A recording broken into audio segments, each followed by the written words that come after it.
Hello everybody, it's Connor McGilligan here. We are back for the Manchester Evening News and we are here outside the Band on the Wall bar. We're here with Nick. It's full of Manchester City fans here. It's a fantastic event so far. It looks absolutely packed. Now, what is the reason, Nick, that these City fans are here today in aid of obviously the food banks? Let us know what's going on. Yes, my name's Nick Clark. I'm here for Manchester City Fans Food Bank Support Group. We collect outside the Etihad on men's and women's weekend home games. We are here primarily as a boycott against the ITV and the FA's decision to hold the Premier League, the kick-off of the Community Shield at 5:30 p.m, which it was at first, which was the latest the Community Shield will have ever kicked off in its 100-odd-year history.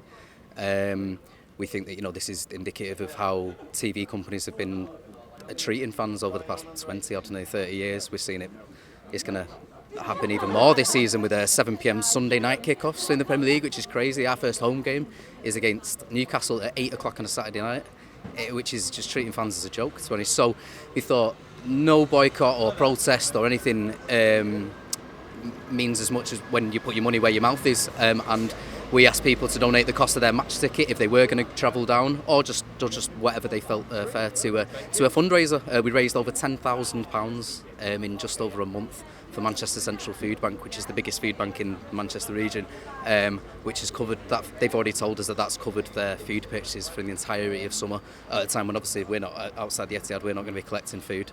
So this makes a massive difference to so many families struggling in Manchester right now, and we've sold out 500 tickets. We've never done anything like this alongside the 1894 fan group. I'm buzzing, to be honest. I'm really excited, but it's a show of fan power as well, that we care about our communities, but that we care about not being taken for granted and treated like afterthoughts by the TV companies. And we've got Liverpudlians, Scousers, Evertonians coming down with a big donation as well from fan supporting food banks, which is fantastic. It just shows the strength of feeling across the country. It's not just a City thing, this is everyone, so every football fan. Do you think you could see yourself doing more of these if the demand is there? We sold out our first 400 tickets within 2 weeks. I think there's a first for this kind of thing, and we're starting to see the gap widening between fans that are willing to. It's just the way that this is. We're coming off the back of a really long season, City fans, where we've paid so much money to go to Istanbul, to FA, to Wembley. Being asked to go to Wembley again on a school night, a work night. It's not cheap or easy, is it? No, my bank account's still recovering from Istanbul, badly. But still privileged. We're privileged as City fans, but like I say, it's not just a City issue. It's not just a City. This affects all of us, and football's getting less and less accessible. It's not as much of a working class game anymore as it was. I'm very lucky that my dad could afford to take me and my little brother to games from when we were younger. A lot of lads and girls I know from back in primary school, that 7 or 8 families used to go to Main Road and the Etihad. We're the last family left from our area, which is a bit sad. It's important to take stands like this and support the local community, which we have done, and we continue to do so. Like I say, it's not just a Manchester thing. There's fan support and food banks across Newcastle, Liverpool, West Ham, Villa, Ipswich Town, Southend. There's across the leagues. Football fans have got a lot of power to do good, and I'd like to think we're showing that we can do that. Okay, Dante, tell us the backstory of why you're here today, mate. So, we thought if people maybe don't want to go to this game, fans were saying to us, why don't you organise a boycott?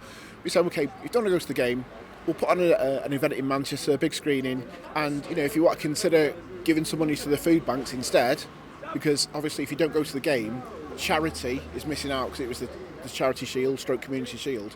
So we've given people a reason to still give money to charity, but obviously you don't have to fund the FA.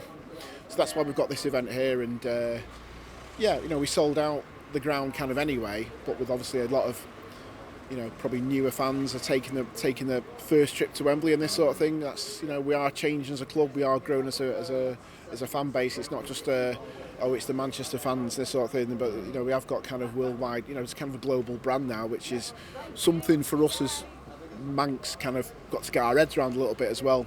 This total boycott would have worked properly 2-3 years ago, but since obviously recent times, winning the European Cup and this sort of thing, there's a load of people I'd love to go and watch them, and going to have newer fans. So basically the club can now, we're not going to go to the game, can bring anyone in to take our place really. So that's kind of a thing that we've got to work out. How do we as a fan group connect with our newer fans, because the thing is, what's relevant to us now might be relevant to them in 3-4 years' time. You know, they may have a kick-off time next year, which is 7:45, and then they'll be wanting us to help them.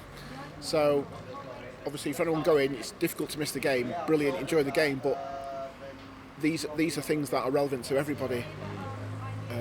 Us, newer fans, and you know, we just think it was the right thing to do to stand up and say we don't think this kick-off time is right. Well, surely you shouldn't be burdened by your success either. You know, as working class fans, you should be able to get to, you know, you should have the choice to be able to get to every single game, shouldn't you, really? And it's almost like City are winning so many games at the minute.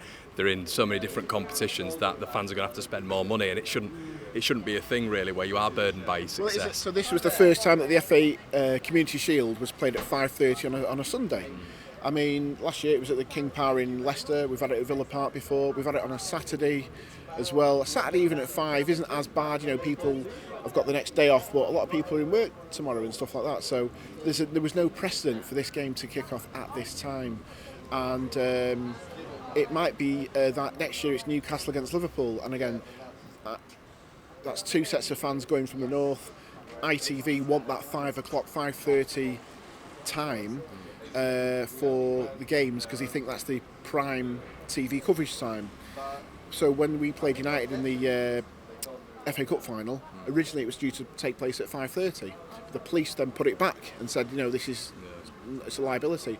ITV, if they had their way, would have this game at 5:30, and the FA, because they need to pay off Wembley, will take the money. So this could be the same scenario next year, and it could be that us as fans have to come up with different tactics to raise awareness about this, you know, because we've got all sorts of kick-off times coming up. We've got 7 o'clock on a Sunday coming up. You know, what's going to happen there? Even a neutral ground, Dante, that'd be...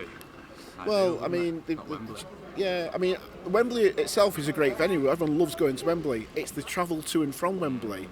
There's a little bit of Wembley fatigue with our support, and that's why, you know, fans were saying we don't, you know, why should we go there? And they lost people at that moment when they said it was 5:30. No matter if they brought it back to 4, okay, but I think people have made their minds up already. So we just give them an option to go somewhere if they want to watch it in Manchester.